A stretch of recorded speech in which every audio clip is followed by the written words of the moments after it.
Yo, guys, what's up? It's me, your boy, once again. I want to do a review of NXT Takeover 3 Brooklyn. Wow, man. This show kicked ass. It was awesome. In my opinion, this was the best pay-per-view that WWE, I think, has put on this year. Even though it's not like a pay-per-view from the main roster, it's still a WWE show. But to me, this was the best pay-per-view this year from WWE, in my opinion, since WrestleMania. SummerSlam has got his work cut out for it tomorrow. I hope SummerSlam delivers. Yeah, to me, best show this year since WrestleMania, and quite possibly, in my opinion, I think the best takeover show we've had this year. I think we may have like maybe one or two more at the end of this before 2017 ends. I think maybe one more, but still, to me, this was the best takeover show of 2017 to me, bar none. But let's get into it. First match was Joey Gargano against I keep forgetting that guy's name, Elise or something. I didn't get a chance to really sit down and see this match. I was in the middle of doing other things, but in the process of me, on the move and going in and out of the room and glancing at the television when I could, during this match, it looks like it was a kick-ass opening match to start the show. So I can't really give a full opinion on it, but it looked like it was pretty good from some of the things that I'm kind of saying. So I'll go back and check that match out later. But the first match that I started watching, and the next match after that was the tag team match, which is when I was able to finally settle down and watch the show in its entirety. Tag match between Sanity and Authors of Pain, NXT Championship tag titles on the line. This match was fun. These guys were like all over the place, fighting in and outside of the ring. Eric Young ended up getting involved. They did like a Freebirds Rule kind of type of like thing, which is pretty cool to see.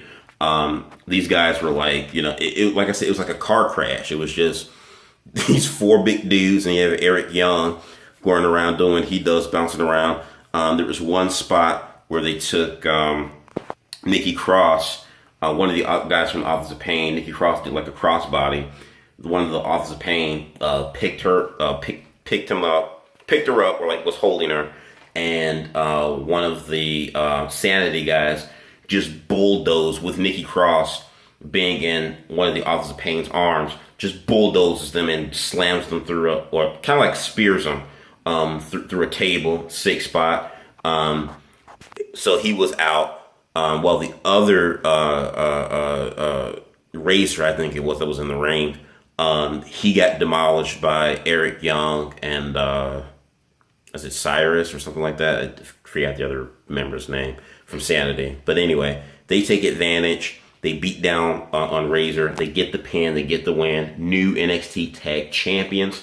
However, their victory would be bittersweet because out from the crowd comes Bobby Fish and Kyle O'Reilly. That's right, the Red fucking Dragons. Red Dragon came out, attacked Eric Young and his other partner, attacked them. The crowd was like, holy shit, they were into it. They pick up the tag team titles, indicating what they had their eyes set on, and they leave the ring. Excellent, fun match, but man, an excellent way to really start and kick off the show and make you wonder what's going to happen next. This was awesome. I told one of my buddies before, when Kyle O'Reilly had debuted 2 weeks ago in NXT, surprisingly, I was like, they already got Bobby Fish. They signed a month prior. Now we get Kyle O'Reilly. I'm like, please put them together as Red Dragon. Or, they might not call him Red Dragon. They might call him something else. But I'm like, please put them together as a tag team. And that's what they're doing.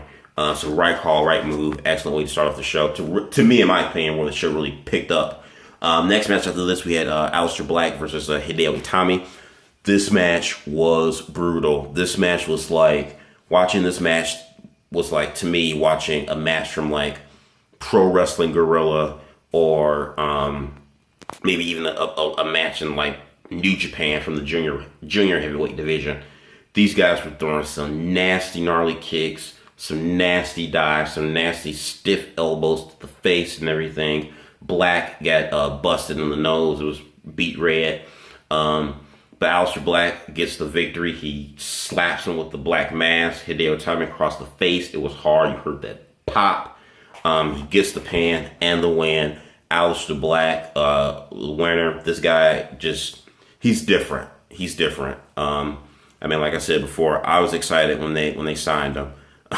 After he had his match with Kurt Angle, about a year ago now, I think, or almost going on a year ago, late last year, I was like, they need to sign Tommy End, and they did, and the guy's been to me nothing but money. I think he's on to bigger and better things. I think putting a guy like him in the cruiserweight division just limits how far he can go. So I hope when he gets that call up to the main roster, they do not stick him in the cruiserweight division, because that would suck. Next match we have after this, Ember Moon versus Asuka for the NXT Women's title. Right off the bat, within the first maybe 2 to 3 minutes of this match, Ember Moon took it to Asuka. She was hitting her hard. Asuka had some good offense moves as well. But man, Ember Moon, she came in and she wasn't pulling any punches during the first 2 to 3 minutes of the match. This match was back and forth. It was close, near falls. This match was awesome. One of my favorite women's matches I've seen in a while in terms of in WWE. Asuka put her in the Asuka lock, put Ember Moon in the Asuka lock. And Asuka is still your NXT Women's Champion, still dominating, still being a Japanese female Goldberg-ish type of character, or Brock Lesnar if you want to say, but still just gnarly, just mean and nasty. She still retains, and her her streak continues.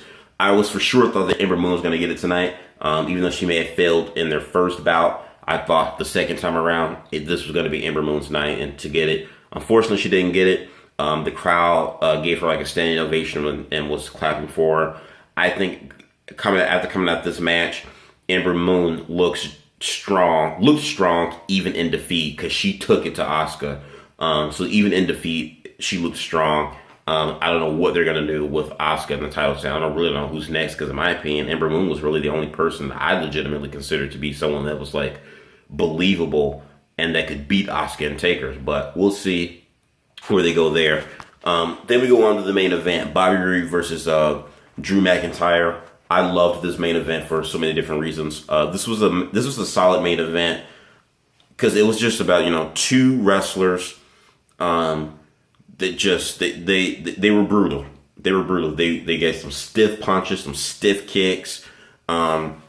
This was a nice kind of I don't know. I don't want to say an old school throwback type of match, because it wasn't like that at all. But it was a nice change of pace. When you see a lot of wrestling and main events where it's a bunch of kicks, flips, high spots, spots through the table, and you get up, another kick, another flip, and slam you through a flaming table, through a ladder. It was just kind of nice to see two big dudes duking it out for a championship. Close near falls, but just a nice, gruff, stiff power type match, almost kind of like a battle of strengths almost. And neither of these men are power wrestlers, but it was still really entertaining, really good, solid main event. Drew McIntyre looked like he belonged. To me, Drew McIntyre looked more like a main eventer now, or I want to say main eventer. Drew McIntyre looks like he belongs now in WWE more than ever than he did in his first run 3 or 4 years ago when he first came into WWE. Now his second coming around, he looks like he belongs. He's done a hell of a job, I think, reinventing himself since he left WWE and traveling the world and wrestling in other places like ICW, What Culture Wrestling, TNA. The list goes on. Progress, Evolve. He's done it all on the independent scene. He's kicked ass, and he proved that he belongs here in WWE. So, really solid match. Bobby Roode looked like $1 million. Bobby Roode's a star. Bobby Roode, I think it's time for him to go on to bigger and better things. Move on to the main event roster. But he kicks him with the Bobby Roode does the DDT. He tries to go for a second one, only to fail. Kind of like how he beat Nakamura for the NXT title. He tried to go in for a second DDT. McIntyre smacks him across the head, or headbutts him, hits him with the Claymore, gets the pin and the win. McIntyre, new NXT champion. This was awesome. His victory was also kind of cut somewhat short because I noticed as he was celebrating, I'm like, okay, well, it looks like this is going to end. The crowd behind Drew McIntyre, I noticed they were looking up in an upward position, like up the stairs. I'm like, something's going to happen. The camera kind of like zooms in closely. You see Bobby Fish and Kyle O'Reilly standing outside the ring in the corner. Drew McIntyre's distracted. I'm like, something's going to happen. Again, from the angle, I'm seeing people that's behind on the other side of the ring. They're looking to the side. I'm like, somebody's going to pop them in the back. As it is what I think it's going to be. Lo and behold, Drew gets smacked or gets jumped on from behind. It's none other than Adam Cole, baby. Adam Cole, Kyle O'Reilly, and Bobby Fish. The three of them just jump on Drew McIntyre, just beating the crap out of him, jumping on him. And then Adam Cole lifts up the NXT title, making his intentions clear as to what he's after and what he's for. And the crowd just really goes nuts. They're getting into it. And it just ends there. Awesome. I mean, I really don't think you can get any better than that. Drew McIntyre being the new NXT champion, which I was excited for. And to see the debut of Kyle O'Reilly. On top of that, him attacking Drew McIntyre, making his debut, and having forming an alliance with Bobby Fish and Kyle O'Reilly. That was awesome. There have been rumors leading up to this for the past week that WWE were thinking about forming some sort of new faction or group that consisted of former ROH superstars. A lot of people were guessing who could it be or whatnot. Don Tony and Kevin Castle in their podcast, they shot the idea down. They're like, it's not going to happen. Well, based off tonight, it's going to happen. I think NXT they're going to make their comeback. They're going to make their comeback with, guys like Drew McIntyre, Aleister Black, Bobby Roode still until he gets called up, but Bobby Roode still being there. And now with the acquisition of Adam Cole, Kyle O'Reilly, and Bobby Fish, NXT have the proper talent now, I feel, to really rejuvenate and bring that spark back into that brand after it's kind of been hurt and damaged a little bit from so much talent being called up all at once over the last year. So they got the right people in place. I'm looking forward to seeing this new faction consisting of Red Dragon and Adam Cole. I'm interested in seeing the direction of Drew McIntyre being the new NXT champion. Where does that go? Tonight was just awesome. It was an awesome show. I really enjoyed it. You guys let me know what you think about NXT Brooklyn 3. Do yourself a favor, hit that like button and subscribe, and let me know what you think about the pay-per-view in the comments below. Peace.